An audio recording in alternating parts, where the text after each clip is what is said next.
Hey, morning, Avantika.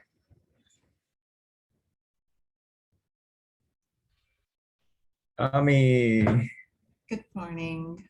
Hi, Morning. Ankita. Good afternoon or evening. Yeah.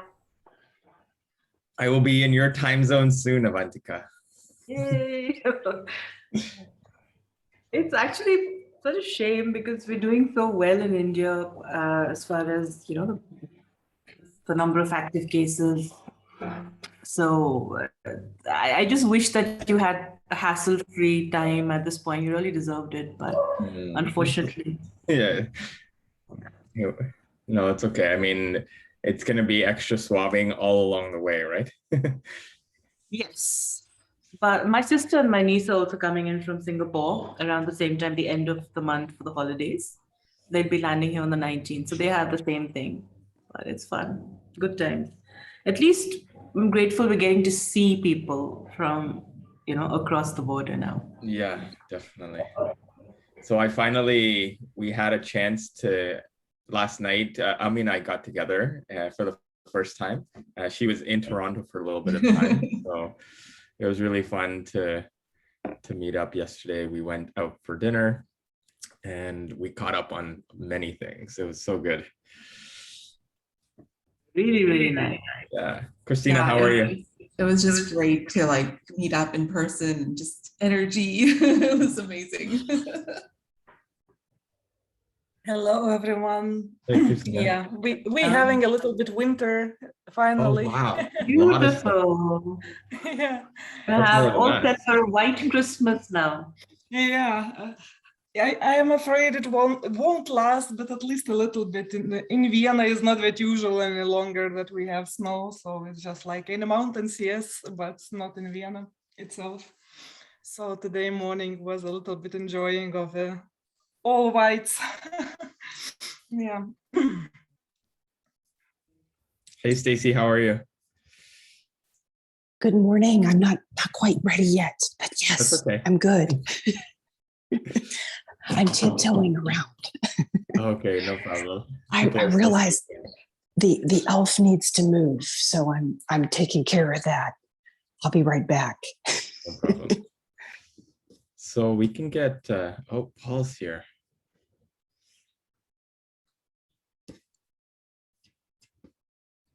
All right. Paul actually had surgery this week on his arm, so let's see how he's doing. Oh. Paul, how are you? Wow. Maybe he's not there yet. Paul, are you there? Yes, I am, although I think I'm going to stay off camera for today. It's good to see you, though. No problem. How are you feeling? I was just telling them that you had some work done. I am doing fine, sleeping a lot, but doing well, getting better every day. Good. Good to hear. Get well soon, Paul. Thank you so much. Yeah. It's trying to get this phone. Oh, there we go. And this was was for the carpal tunnel, right? The compartment syndrome. Compartment syndrome, sorry. Yeah. Oh, I'm happy you got that done. That's not, that can be quite painful. I'm looking forward to the healing process being complete. So yes. Right. Good, good. All right, we will go ahead and get started. So just taking a moment to, as always, review the culture we like to always develop is one, bring full presence to what is coming to us. The second is respect for all those that have gathered. And the third is the determination to do the work that is being asked of us. And as always, we like to remember and always try to forget two things. Two things we always should try to remember is the good others have done for us in that space of gratitude. The second is what bad we have done for others. And that's always keeping us in a space of trying to be grounded and hopefully wanting to improve and be better. And the things we should always try to get are one, the feelings that have resulted from what others have done to us, not necessarily the action itself. And two, what good we have done for others. And so we can also stay grounded. So I will just go with our invocation to offer respects to our teachers and all those that have gathered. Om Gyantimirandasya Gyananjana Shalakaya Chaksur Unmilitam Yena Tasmai Shri Guruve Namaha Mukam Karoti Vachalam Pangulangyete Girim Yat Kripatamaham Vande Shri Guru Dinataranam Vanchakalpatarubhyascha Kripa Sunda Evacha Patitanam Bhavanebhyo Vaishnavebhyo Namo Namaha Hare Krishna Krishna Krishna Hare Hare Hare Rama Rama Rama Hare Hare. So thank you so much everyone for joining. This is definitely always one of the highlights of my week, and I really love being with all of you. As we said, the first verse that we've recited is, I was born without knowledge and my spiritual teacher has opened my eyes with the torch of knowledge. I offer my respects to them. The second is, I offer my sincere respects to all my spiritual teachers. Their grace turns the dumb into eloquent speakers and enables the lame to cross mountains. And the third is offering my sincere respects to all the seekers of the divine who can fulfill the desires of everyone and are full of compassion for all living beings. So thank you so much. And so today I thought, because we kind of came to the end of a section, that we would just do some review, because there's been a lot of content that we've covered in the last 3 months. But I guess to start off, I just wanted to put out there, does anyone have any points of discussion, questions, reflections that they wanted to start off by sharing from the last little while on anything that's come up, if they've had a chance to ponder any of the information, or yeah, just in general?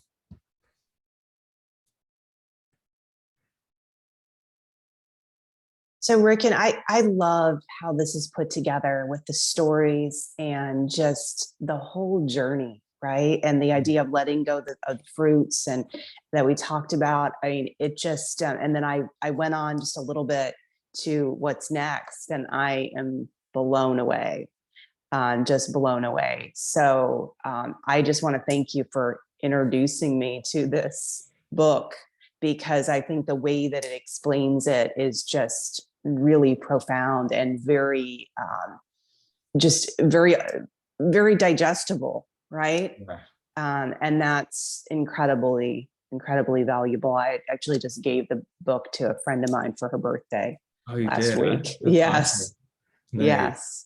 So yeah, it's really the way, I mean, I've read a lot in this area, and the way this one is put together is really a great way for people, you know, who are interested in wisdom, but sometimes when you read the original text, it can be quite dense. So I also really appreciate it. And you'll be happy to know that when I was talking to Simon just like a couple of weeks ago, and he'll be joining us in January. So it'll be a really great opportunity to, you know, excavate some more. But yeah, no, thank you for that. Anybody else?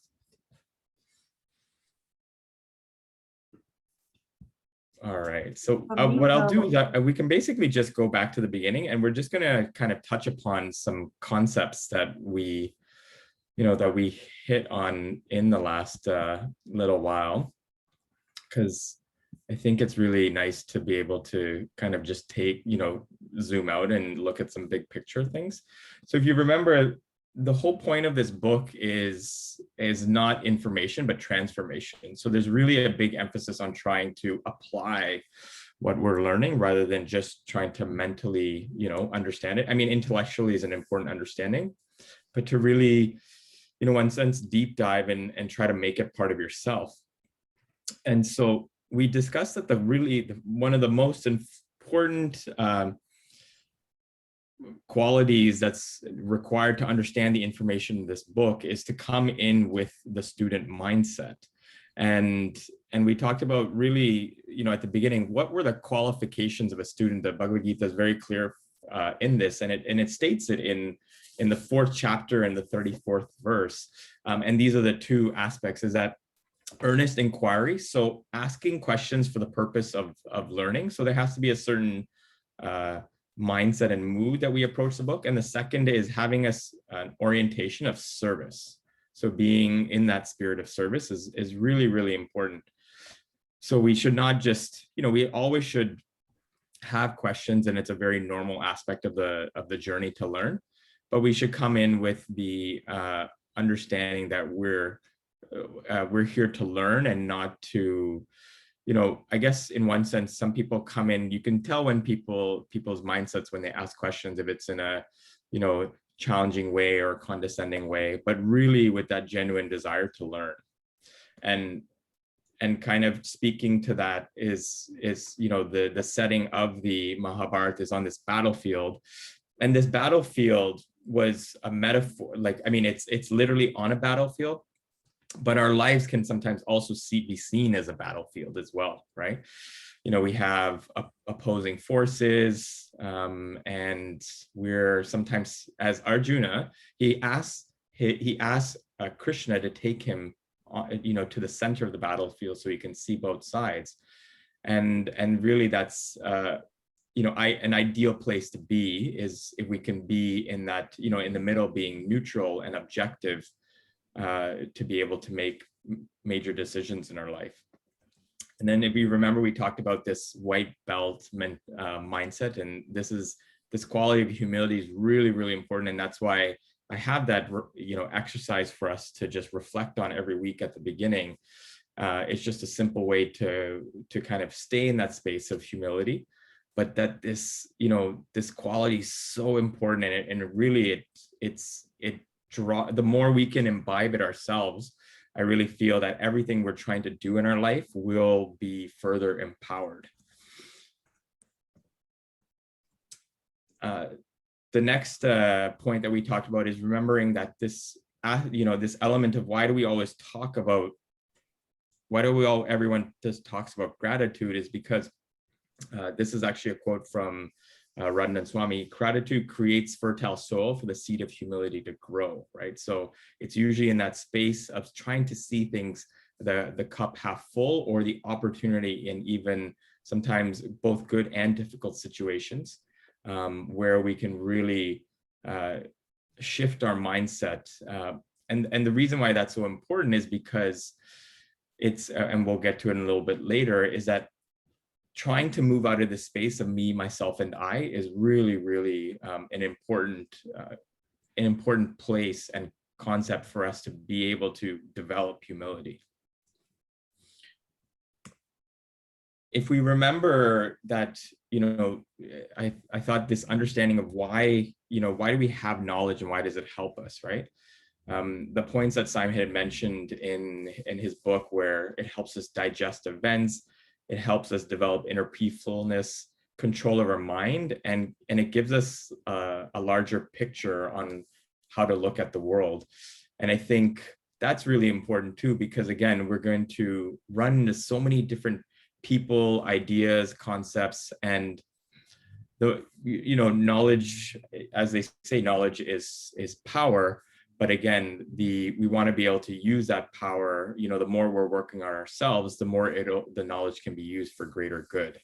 And I think that's always an important piece to remember, is that whatever we have, we're very fortunate, and one, if we can apply it to ourselves, and two, share it with others, as Stacy has done by sharing the book. I love that. It's really the best. It's the best means. Again, we've always talked about this quality of compassion, and it's so much needed more in this world today, this quality of compassion. And now the way I like to always think about compassion is, one's happiness is also me being happy, and one's challenge and difficulty is something that I should also try to feel and connect with. And the more we've connected with our own, with ourselves, I find the better we're able to relate and assist others as well. This is a famous quote by Yudhishthira. Yudhishthira, remember we said, was one of the famous warriors. He's Arjuna's brother, but he's also the eldest of the brothers who were fighting for righteousness in this war. And such a powerful point on integration that he made here about lessons and teachings that we, collect. We collect so many things, but at this point, I have not yet made the lesson part of my character. When I do, then it can be said I've retained it, right? And such a high standard of application Yudhishthira has, and the story, if you recall in the book, was when their teacher was asking all the students whether they had retained a specific lesson that he imparted to them. And Yudhishthira was the only one honest enough to say, no, I haven't yet. Everyone else said, yeah, we know, right? And one of the interesting things that one of my mentors commented on years ago about this element of we know is that there's something within it. The moment we say, I know that, or we know, that's kind of old and I don't need to cover it. There's almost like an element of ourselves that closes up as soon as these words come out, to be able to unpack and keep something, and really all we're doing today is trying to bring freshness into something that we've, in quote unquote, say we know, right? But again, this is such an important thing. And again, this, to me, this is such a powerful quote. I try to remember it, as often as I can, but it takes, and it keeps us in a space where, okay, we need to practice, even if we have been doing sometimes things for years, right?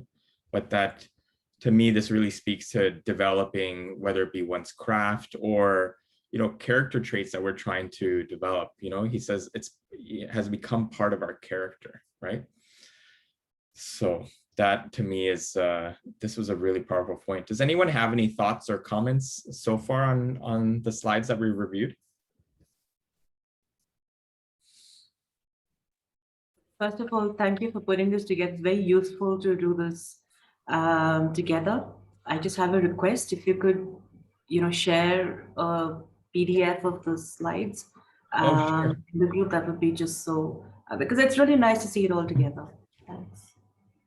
Yeah.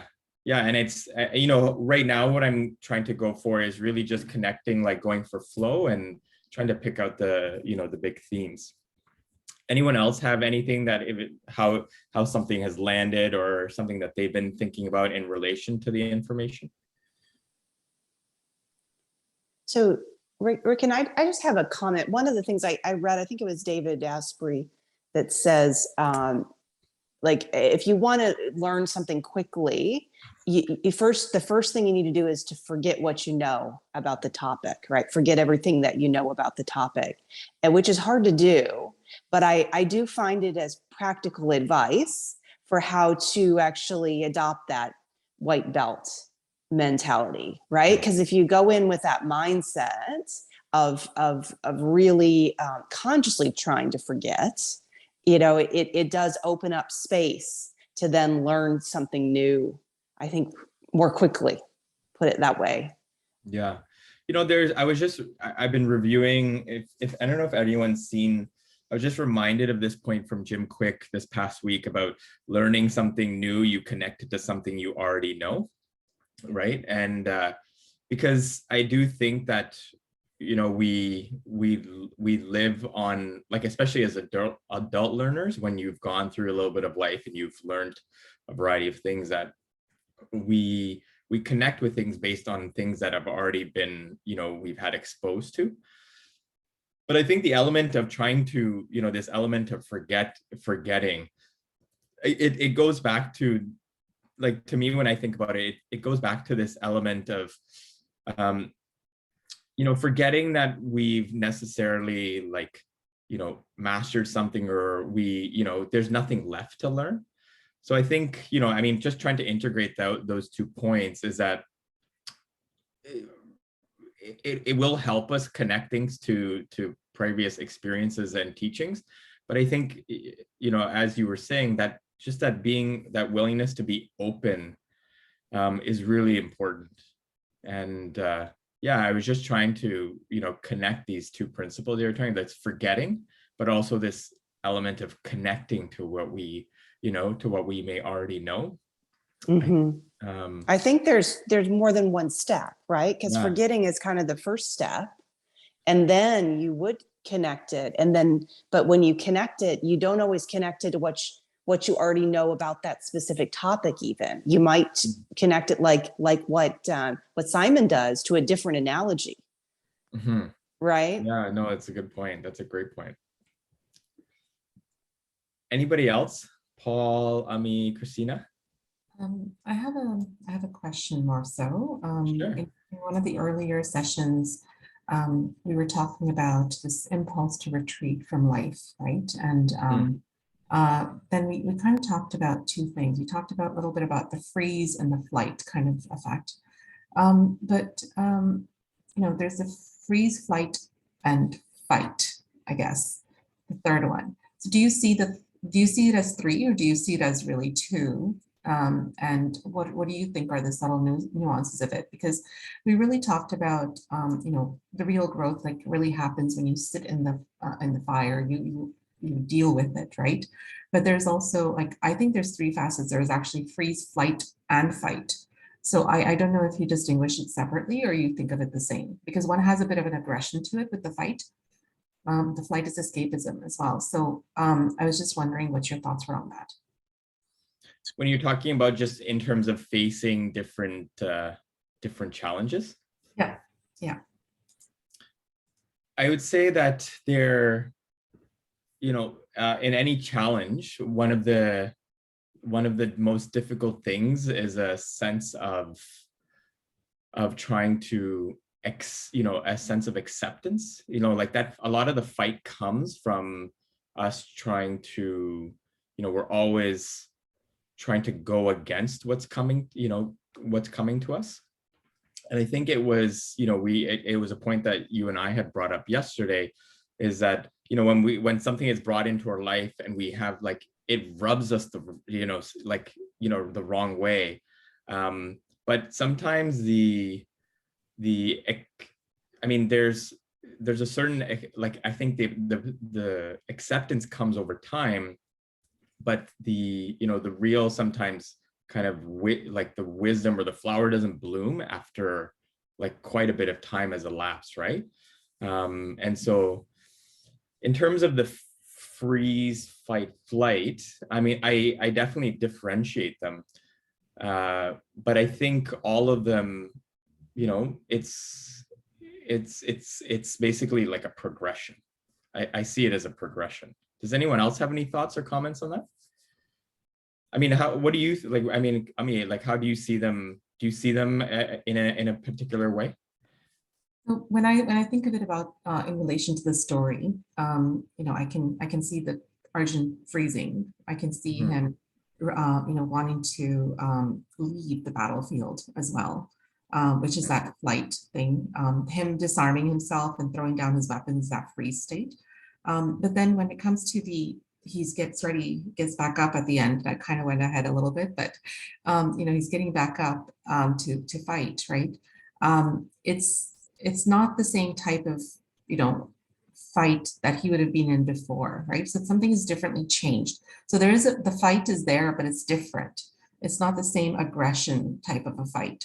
So I was trying to figure out what that boundary is. Is it just simply clarity of your dharma that you have in your mind, and now it's before that it was clouded. It was you had a lot of other emotions that were clouding your purpose, your intention behind it.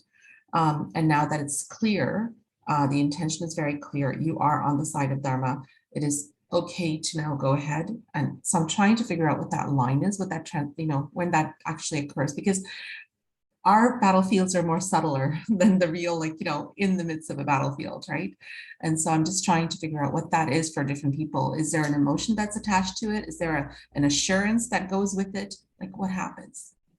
Yeah, so now that you've shared a little bit more, I think that the reason he's able to come back up, from after freezing, and I think this is where, all of us have to, we talk about it at the beginning of every class where we give thanks to those that have imparted wisdom to us.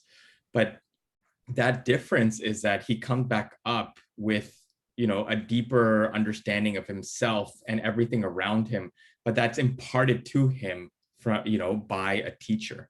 And I think all of us need that in some capacity. I mean, we all kind of, we have teachers in so many elements of our life, but then how about the one that actually helps us understand ourself, at a much deeper level than, again, because again, those emotions that we talked about, I was just going to bring them up, but if we remember the different,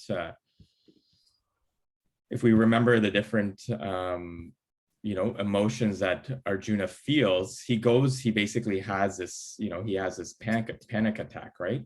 And in that we remember, all things that we can relate to, right?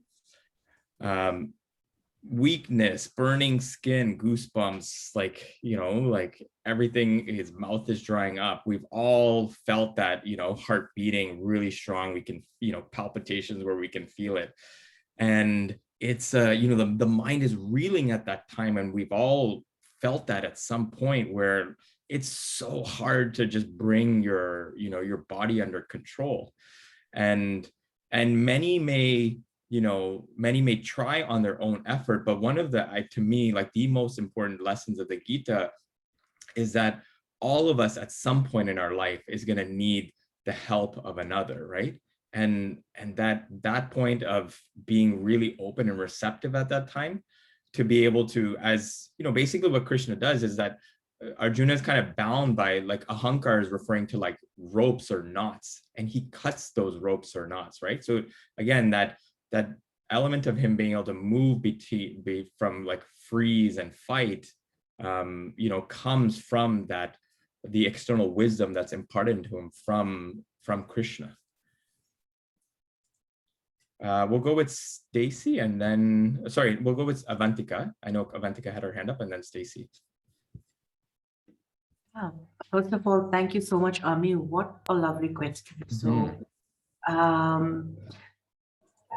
the thing that, on pondering it for a couple of minutes, what instinctively came up was that perhaps looking at different perspectives of the same question can help us. So there's a biological perspective. So biologically, when we're pushed into a situation where we feel threatened, any animal, including human beings, would go into the, way that's the way nature preserves itself, life preserves itself. The self-preservation act, it's a survivalistic, animalistic instinct. So in that, of course, the fight that comes out of that instinct is more about really being in a position of being threatened and fighting from a stance of wanting to protect yourself. There is absolutely nothing beyond, a fight between the threatened and the threat. That's it.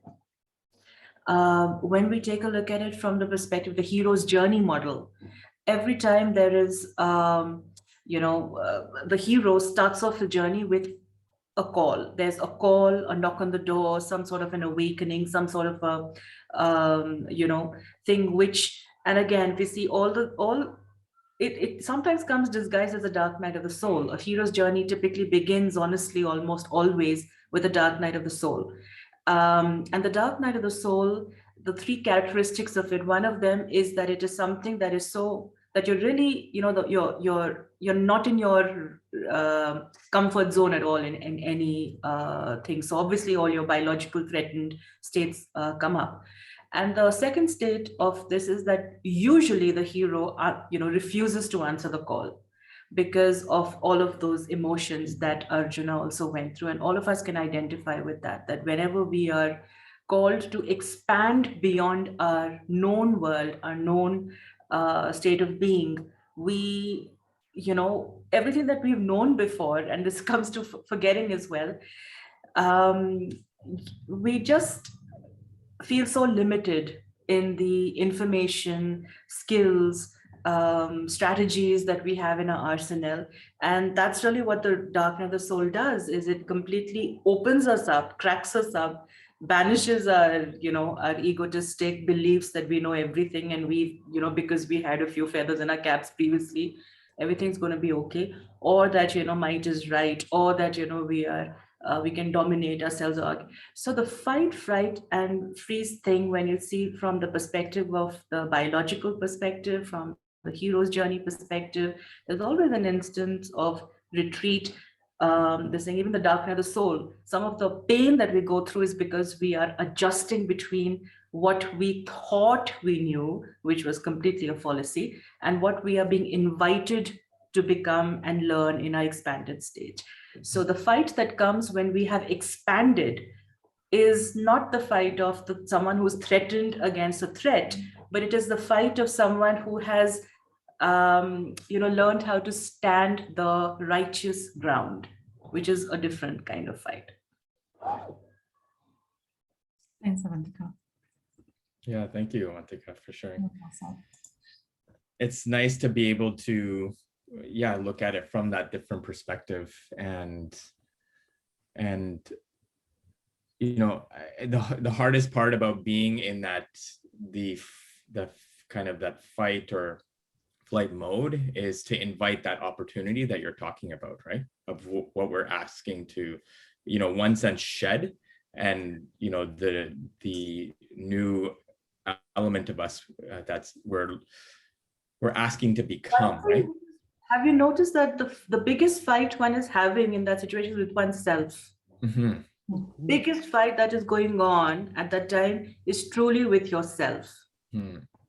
Because, and that's what all imposter syndrome is about. That is what all,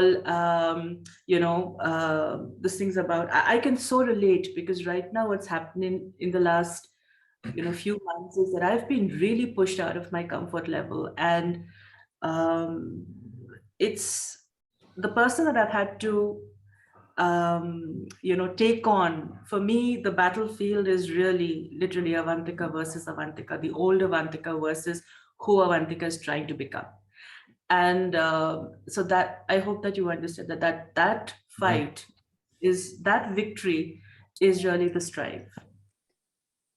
And it's, the honesty to be able to be accountable and to take ownership is really, I think, the biggest, the most important thing we can do at that time, because the ego finds so many ways to externalize. It's this situation, this is circumstance, it's this person, it's whatever is happening. But then to be able to say, okay, like what is my doing in a situation that I'm in, right? Yeah, thank you so much for that reminder. Stacy. So I think, and I love these conversations, by the way. You can't have them with, 99.9% of the world. But anyway, I think it's kind of like you get to a point where there's a line in the sand kind of thing, where it's like, and you connect to a higher purpose. I think, and an example that I guess I may have had this when I think about it is, deciding to become an entrepreneur, right? And you have to let go of some things, right? Like I would work very hard in my corporate role, right? But if you're also trying to scale something else, you've got to let go of some of that, right? And you got to do the 80-20, right? You got to do the high impact and leave the rest, right? And so there did come a point, right, where that line in the sand came, where it was like, okay, am I doing this or am I not, right? Am I take on these extra projects at work, or am I going to find a way to gracefully do the high impact and focus on my dream, right? And so there's kind of like that point where you have to decide. But because I had connected with a higher purpose, right, took a journey, which took me versus me, and the whole battlefield that ensues there, right? But it's like you just kind of get to a point, and maybe that's actually going out to the battle anew, right? Is just deciding that you're going to do it and doing what it then takes to actually achieve that. Yeah, I wanted to just acknowledge, Stacey, the challenge in life that it requires to be able to move into a new space when all of us, will say that there is still always an element of concern of like what others are going to think, when we course. make that Mhm. transformation. And it's so strong, and I just wanted to acknowledge how difficult that transition is to make. A lot of people can talk about it. Very few people, I think, are, brave and courageous enough to do it. So, I mean, just, thank you for just being that wonderful example for others as well.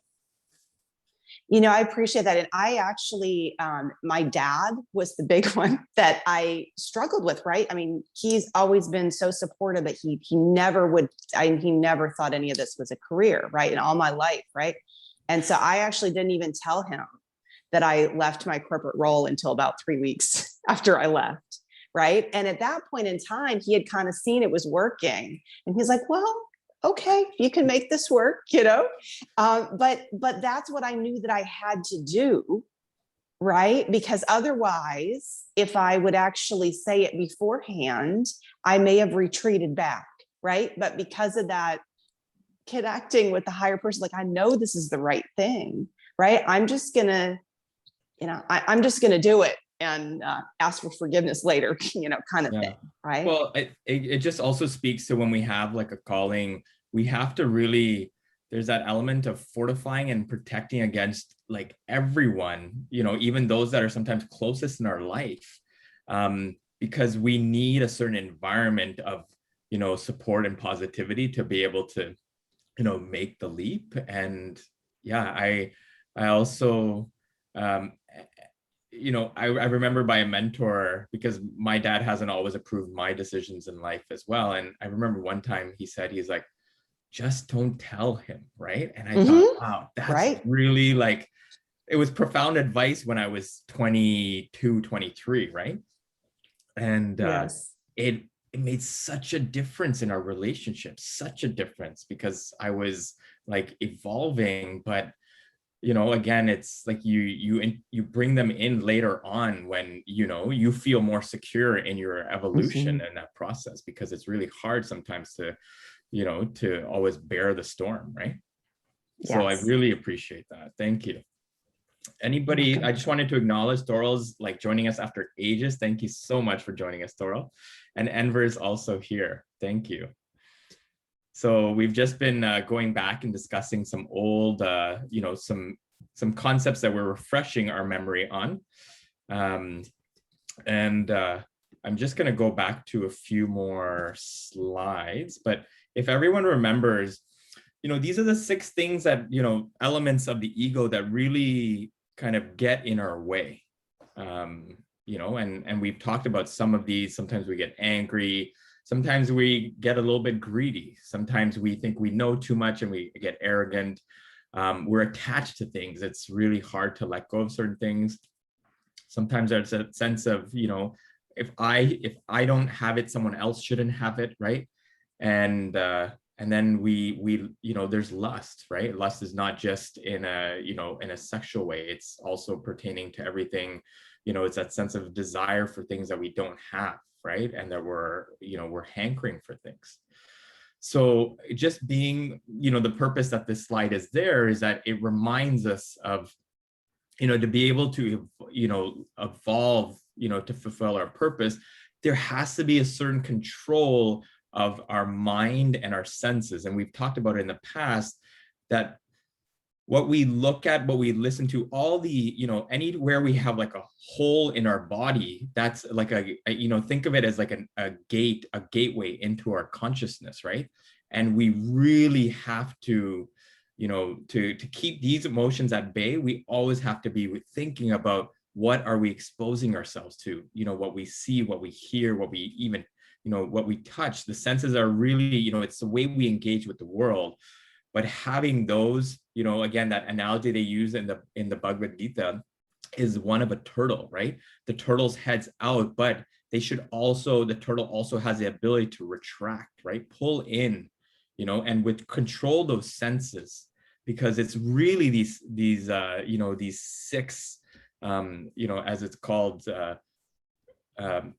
these 6 enemies of the mind that really get our way. And that's why it's so important to have some, daily sadhana. Sadhana means like practice of where we're trying to actively, subdue these, so that, the famous saying, you practice when you don't need it, so you have it for when you need it, right? We have to be able to practice in ideal circumstances for us to be able to, to have something, at our disposal for when the going gets tough. And we can all say that, when the going gets tough, we're just like, man, like I got, this emotion totally overwhelmed me at that time, right? In a particular moment. So just again, just being able to identify these within ourselves and when they come up, I think is a really, important exercise and process in our journey. So then if we remember, we were talking about this element of taking ourselves too seriously. And the reason this was an element that we brought in from the Book of Dharma. The Book of Dharma had 6 ways of how we live that don't serve us. And this was one of the 6. And we talked about like what it may look like, sometimes when we're taking our story a little bit too seriously. So the Bhagavad Gita, Simon reflected on having, fear, anger, anxiety, frustration, jealousy. Again, many of those enemies that we spoke about actually even come up when we are taking our story too seriously. And if, one of the ways that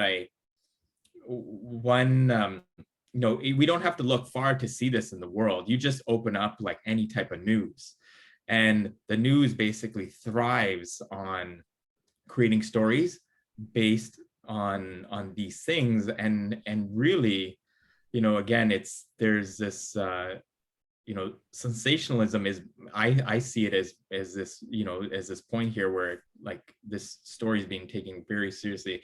I also think that there is, when we do share our story, if we have a specific intended purpose to assist others, then I think it's also very important to be able to share our stories, but not to the point where we're trying to, instill these, emotions into people. And really, this is, I think, how, media, politics, they're really, really trying to, steer the masses. So anyways, just being conscious within ourselves, I think, is very important when we're trying to navigate. And we talked about why that is. This principle of the ahankar, this fictitious self or the false ego, is what brings about all these meanings. And I remember back when we talked about this for the first time, we talked about this false ego, and then the principle of also the true ego came up, right? So this true ego is from that place within all of us, with the soul, and that soul is that that's that spiritual spark that's within us. That's within everybody. It's the same regardless of what we look like or designations we have externally. But that's where we're trying to, that's what we're trying to access, because that true ego is what's called Satchit Ananda. It's full of knowledge. It's always existing, and it's always, it's always in that state of happiness, right? Then we moved on and we talked about a little bit. We wanted to give a little bit of backstory to the Mahabharata, to this war, of how they got here. And so there were, I think, one of the sessions where we went into, the backstory of the Mahabharata. And I think it was really important to reflect on, Arjuna not being just an ordinary individual. He was, every great person, in whatever they do, he was like the epitome of that person, right? And Krishna also, he was not just your average, teacher. He is what's, understood to be that divine teacher that's, within all of us, right? And that, his words resonate so deeply with us. All this content of the book resonates so deeply with us, because these are universal principles, universal truths that we can all understand. And then we went to the 4 main symptoms of the dark night. And I think this is always, I would love for all of us to have these 4 symptoms at the tip of our fingers. It's something that I mean, I know them now, but sometimes I forget one. But these 4 symptoms are really valuable to reflect on, because once we're able to really have these at our fingertips, one, we can identify them with ourselves, but we can also help others, right? And so we talked about, you know, what are these 4 symptoms? One was the suffering associated with the 3 phases of time, right? So remember, we said the 3 phases of time are the past, the present, and the future. So what do we tend to do? We fear the future, right? We lament the past. So we're always living, we're living in that past, and we're confused about the present, right? And so this suffering of these 3 phases of time, this is that first symptom, of going through, of experiencing that dark night. And again, remember, we said that this dark night is not just a bad day or a bad week. It is a very I see it as like a very kind of, a deep, prolonged period of time where we are being challenged, from you. And again, as Avantika pointed out, it's usually always coming from within ourselves. And the second feature of that dark night is the revealing our dark side. This is always a really tough pill to swallow, because we have to come to terms with things in ourselves. And again, that honesty to be able to accept is not always so easy. And then we reflected on some of the, the panic attack that Arjuna feels. And I think feeling that for ourselves is really important, because we'd be able to be compassionate and relate to others so much more. That third part was that strong impulse to retreat in life, as Ami was mentioning. Yeah, I think, when we're going through that element of either we're fearful or confused, or we're, lamenting or feeling guilty, there's that strong sense to, we see the things within us that we don't like. And we, again, this is what I think Ami was referring to, is that this is escapism, right? And if you remember, Krishna says, like, this is, he's like, you can do this, but this goes against everything you've stood for and have, come to train for in your life. You're a warrior. This is the warrior's duty at this time is to face this. And so do what is your purpose, like being the monk in the forest, that's not for you, right? And so this to me really hits home the point of just connecting with what our nature is, what our purpose is, and trying to really stay the course and live that when it gets difficult. And then the fourth element of this dark night is complete helplessness. So yeah, it is not, again, we're talking about not just being like a bad day or a week, but there's quite an intense sense of, I finally, again, I think at some point in our life, we have all gotten to the point where I finally don't have the answer. I don't have the resources and the know-how to be able to get through. And I know in the past I've shared my experience. There was a period in my medical training, there was an element of where I burnt out. And then not only was I burnt out, I went, I remember my coach at that time, he says, for the first 32 years of your life, he's like, you've had a certain software, that by which you've been operating. He's like, we need a completely new, motherboard and software by which you have to operate in life. And it didn't come until there was this extreme sense of helplessness. Any thoughts or reflections on these 4 elements or these symptoms of the dark night that kind of have paved the way for our entire discussion?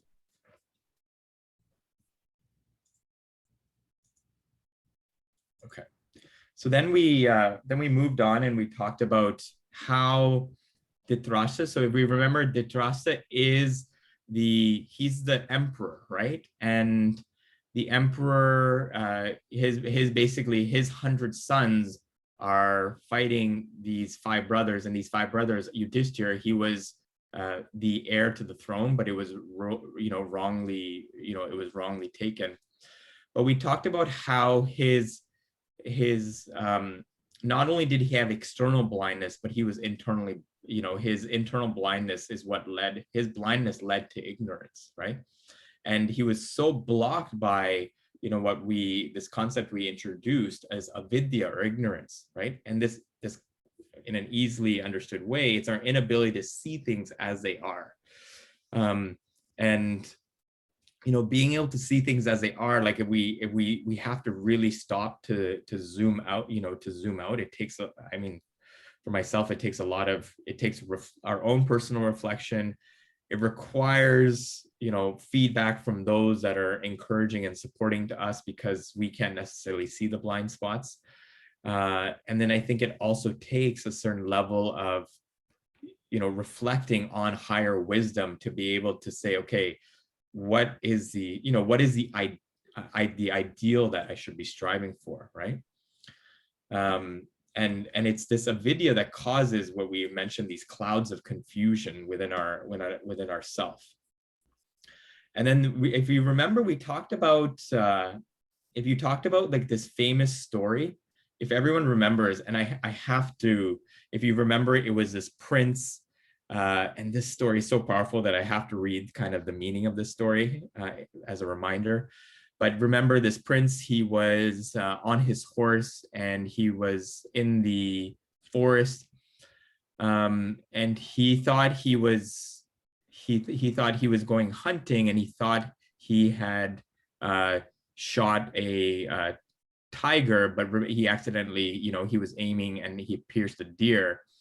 But then what happened was that the tiger had basically come chasing after him. So he was running for his life, right? And as we know, he fell into this deep, dark hole, and he thought he was going to be, he was like, I'll just wait for the tiger to go away. The tiger's circling, waiting, trying to figure out where he went.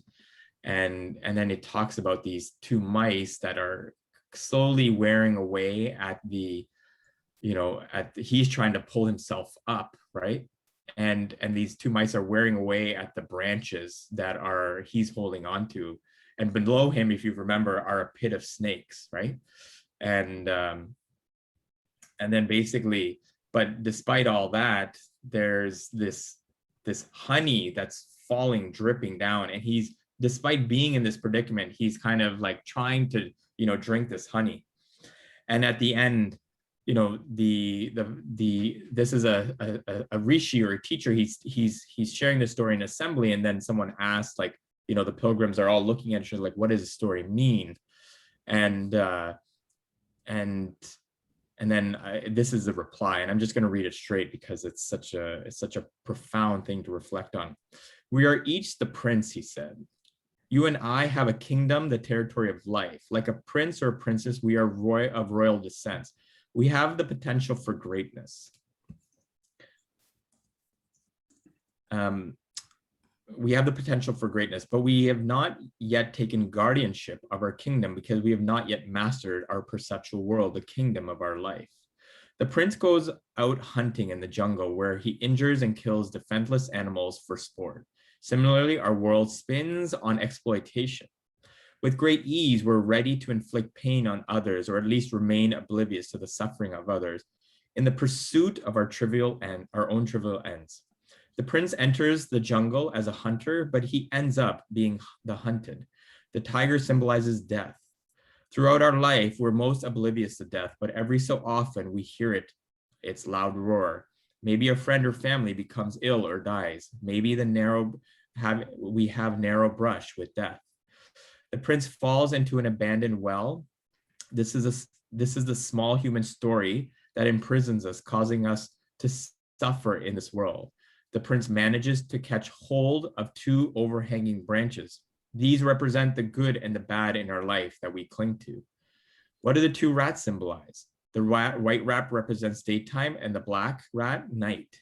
We don't know how much time we have left in this world, but two things are known, we do know for sure. The first is that whatever time we have left is limited, it is finite. And the second is that the finite amount of time is being eaten up with every passing day and night. Suddenly we become aware of just how precious human life is. What are the drops of honey? They symbolize the comforts available to us that allow us to forget the perilous situation we're in. We've each have a set of habits and preferred pleasures that create a false sense of comfort for us. These can include even our relationships, our job or retirement plan, and other false securities. They allow us to become oblivious to the passage of life so that we stop truly living. Like the prince, we remain suspended in an abandoned well, far from the kingdom we are to inherit. Searching for a few drops of honey in the sky, the prince has forgotten who he is and that this dry, perilous well is not actually his home. He becomes blinded even to the fact that he's in mortal danger. Instead, he loses himself in the search for a few drops of fleeting pleasure. This forgetfulness or ability to ignore reality is a type of sightlessness. The ancient texts call it avidya or ignorance. It's invisible. It's the invisible dark night of the soul.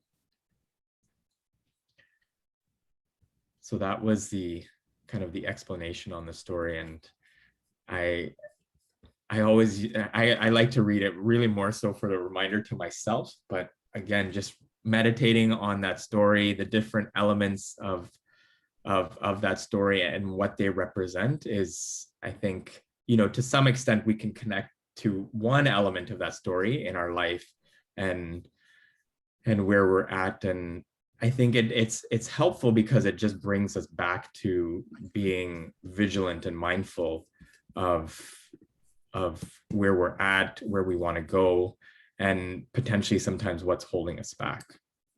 Guarantee you that the most important Did anyone have any thoughts or reflections?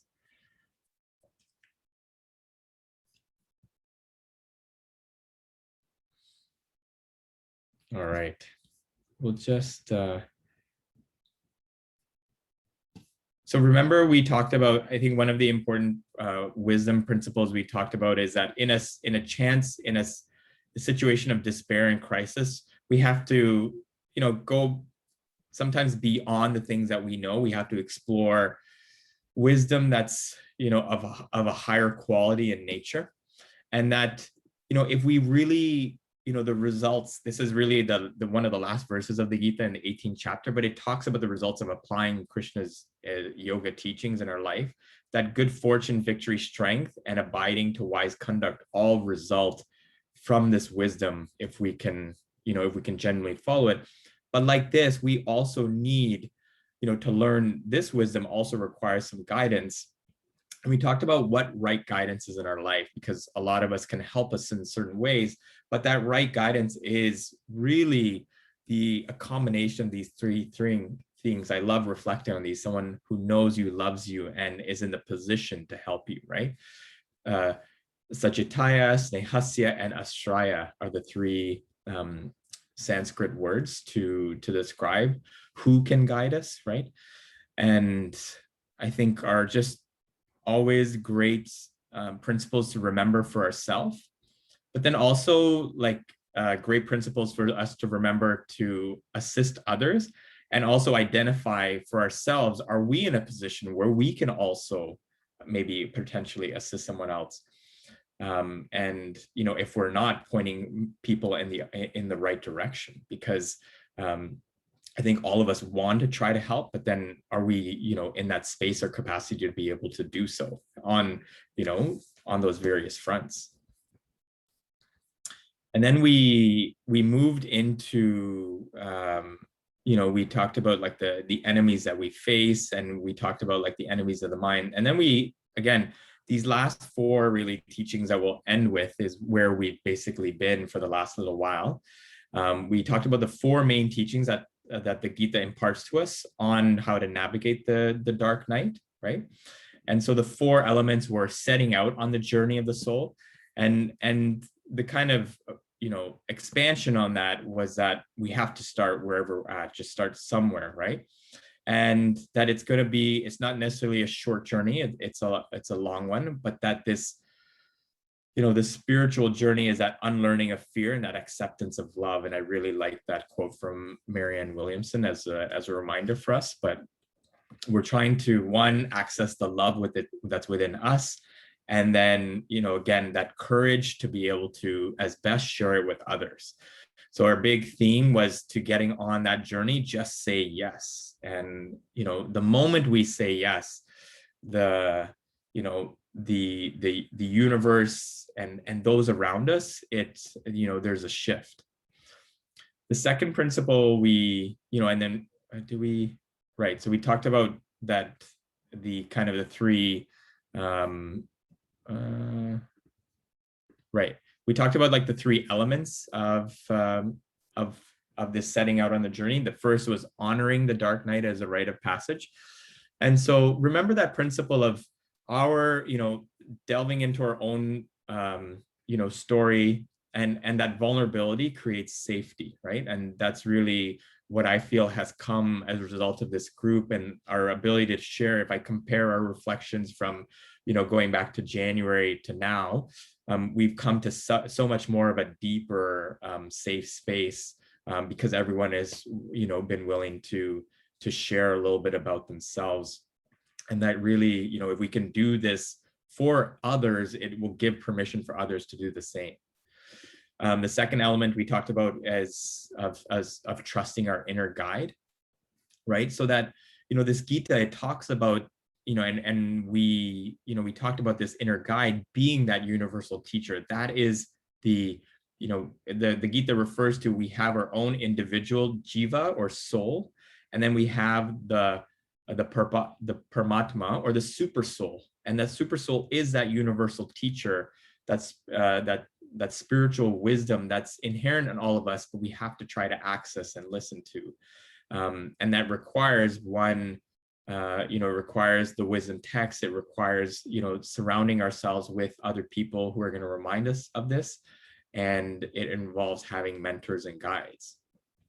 And then that the third element of this taking to this path is this surrendered listening, to listen in that space of where we are, again, going back to that first point, in that trying to be in that humble state of being open to learn, right? And we talked about that 3-point decision-making system, spiritual seekers, wisdom texts, and mentors. And that in the center of this, again, that we have that inner guide that's really inspiring us to move in the different directions. But that, sometimes it's, I said for myself, it's not always easy to know what that, to differentiate between the head and the heart, but we're really trying to access the heart here. And so these three practical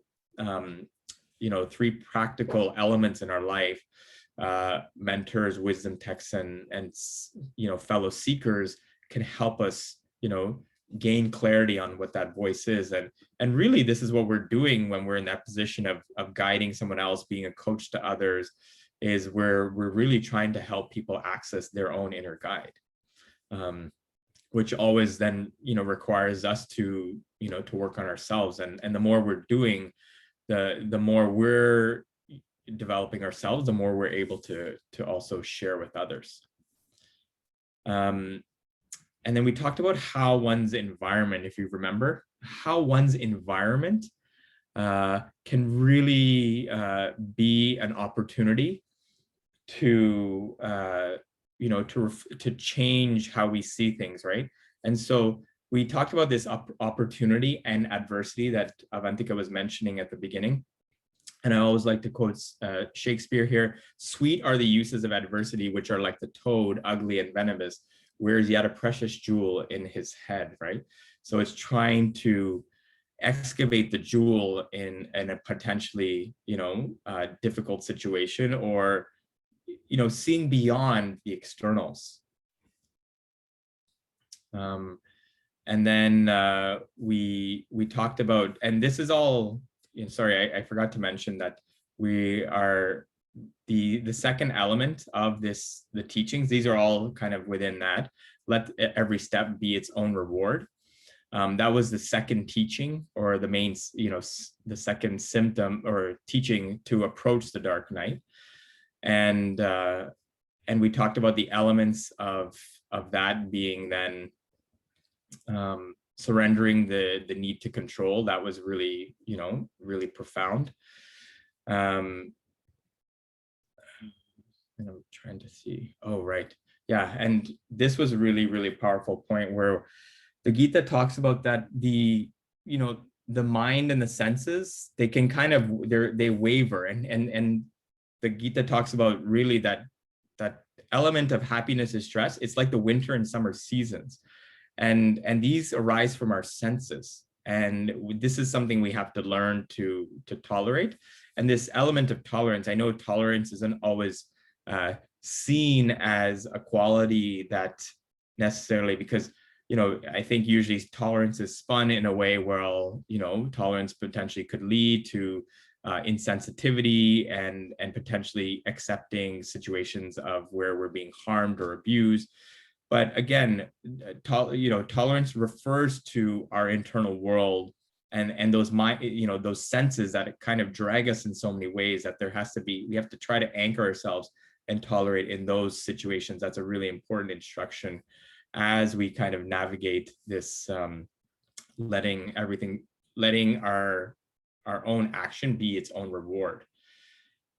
And then we reflected on when one is undisturbed by happiness and stress and studying both, one is fit for eternal life. So that equanimity and that equilibrium that we're striving for, that so many, we see this quality in others, and it's very attractive because in that space, we're able to really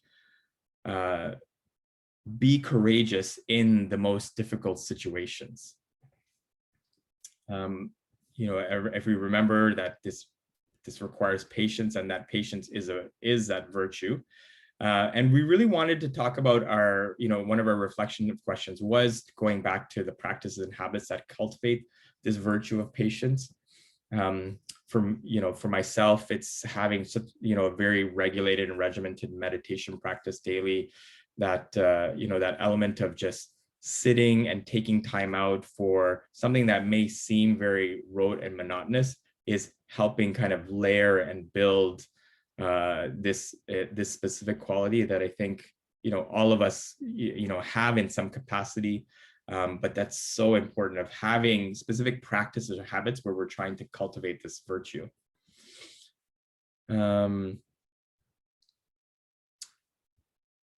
We talked about, so this was the second agreement, letting every step be its own reward. And then that's when it got into seeing yoga as skill and action. Right. And we talked about this skill and action, and that there were three elements of the skill and action. One being true to our nature. So trying to know ourselves, know our own identities, and then two, trying to see how we can stay that course rather than, what's so often done in today's society is trying to be a duplicate of someone else, where, Krishna is saying that in fact, best is that we do our nature and our duty maybe less better than someone else's better, right? But that honoring of our own nature is very important in this skillful action. The second was letting go of the fruits, right? And I know this is definitely easier said than done. But one of the, if remember, the highlighted points that was that we find a certain sense of fulfillment in what we're doing. And one of the ways that we tried to excavate, making this more of a reality, was taking a moment to always reflect on our purpose and our value system, so that necessarily when things don't go our way, we really leaning on that purpose and those values to give us our sustenance and and that happiness coming from within. And then that third element was making our work an offering, right? And so that offering comes from bringing that the last so many sessions has really been talking about how do we make our, bring our heart to everything we do, and that bringing our heart into everything we do. We talked about this reverse engineering of, everyone talks about mindfulness. We were introducing the concept of bringing one's heart into everything we do, and then naturally the presence and the mindfulness follows, right? And that cultivation of the heart is really what's so critical to, again, sharing that, accessing that love and sharing that with others, which is really, this devotion that Krishna talks about so often in the Gita, that ultimately this is where our happiness lies, right? Is what if we can really try to take everything, the gifts we've been given, and share it in that spirit of service and love. So I know, like, we did a very quick summary of all the different things that we've gone so far. It's really hard to cover everything, but I just wanted to touch upon, where we have the things that we've discussed in the last, it's now been 4 or 5 months. Any closing comments or reflections? I just wanted to say thank you. I'm going to have to drop off, but amazing. And I think you did a fantastic job of summarizing it. And I just want to congratulate you for your upcoming wedding, and wish you all the best. Yeah, thanks, Stacey. We will we'll definitely be taking a couple of weeks off, probably till the end of this month. And that's why I wanted to, I'm looking forward to joining back, and it's, thank you so much, Stacey, for the encouragement. And I can't wait for us to chat offline. Sounds good. Well, see you later. Best wishes. Thanks. Bye-bye. Take care, everyone. Anyone else with any comments or reflections to share on anything that has come up?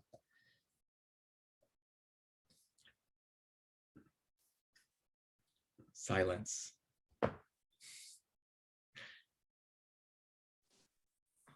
I just think it's just too many thoughts and reflections inside. It's just you sometimes get this flashback of having inside. So it's just it's not because it's just many to drop a 1.5 hour of a long year journey. So we're very appreciated, and congratulations to a future wedding. I hope we have a beautiful one. Regards and very looking forward for some. Thank you. I will definitely have some sort of chat group where I'll be sharing pictures, so hopefully you guys can all be there in some capacity. Doral, thank you. I know you haven't you've been quite busy offline, but these are some of the things we've been discussing over the last couple of months. I was just going to say thank you so much for going through the summary of stuff. Honestly, I think that's a great way to have a little bit of break before you come back. And huge congratulations to you. Good luck with everything. Thank you. The beard suits you. Oh, thanks. It's actually something I'm trying for the wedding itself. I was telling Ami yesterday.